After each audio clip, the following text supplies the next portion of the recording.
अभी हाल ही में माननीय उच्चतम न्यायालय द्वारा एससी-एसटी एक्ट के तहत एक दर्ज मामले को खारिज किया गया।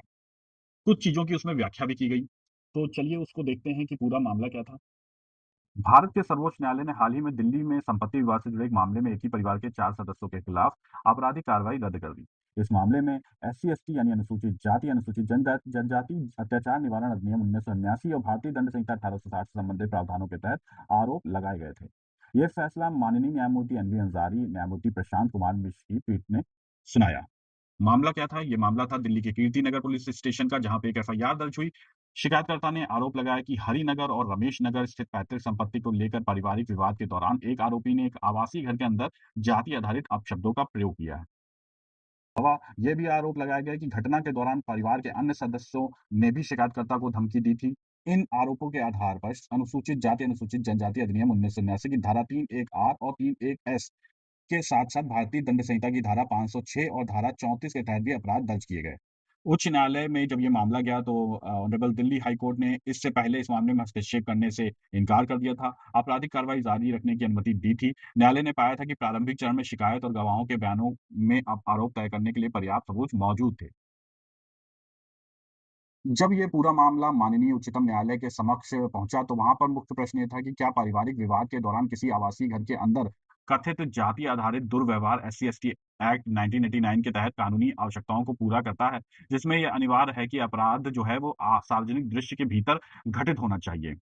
न्यायालय द्वारा जो सार्वजनिक दृश्य की व्याख्या की गई, उसमें माननीय उच्चतम न्यायालय ने स्वर्ण सिंह बनाम राज्य, हितेश वर्मा बनाम उत्तराखंड राज्य और कर्पूदयार बनाम राज्य सहित पूर्व के निर्णयों की समीक्षा की। उसमें न्यायालय ने दोहराया कि एससी-एसटी एक्ट के तहत अपराध सिद्ध होने के लिए अपमान या गाली-गलौज उस स्थान पर होनी चाहिए, जहां आम जनता उपस्थित हो और घटना को देख सके।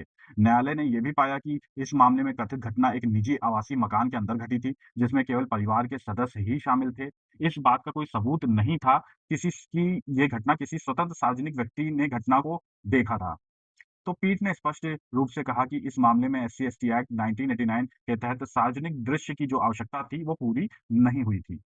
इसके साथ ही माननीय उच्चतम न्यायालय ने आईपीसी की धारा 506 के तहत आपराधिक धमकी के आरोप की भी जांच की। न्यायालय ने पाया कि शिकायत में आरोपी का शिकायतकर्ता के मन में भय या दहशत पैदा करने का कोई इरादा नहीं दिखाया गया है, जो कि एक अपराध का आवश्यक तत्व है।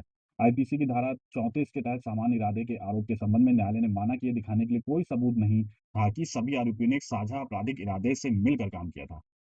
तो न्यायालय का जो अंतिम निर्णय रहा, माननीय उच्चतम न्यायालय ने कहा कि ऐसी परिस्थिति में आपराधिक कार्रवाई जारी रखना कानून की प्रक्रिया का दुरुपयोग है और आरोपी को का अनावश्यक उत्पीड़न है।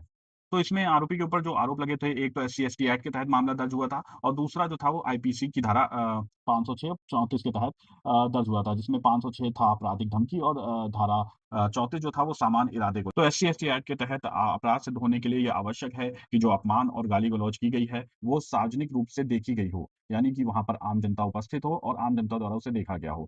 तो ये बहुत ही महत्वपूर्ण मामला था जिसमें माननीय उच्चतम न्यायालय ने एफआईआर को भी रद्द कर दिया और निचली अदालत को भी आरोप तय करने के आदेश को निरस्त कर दिया।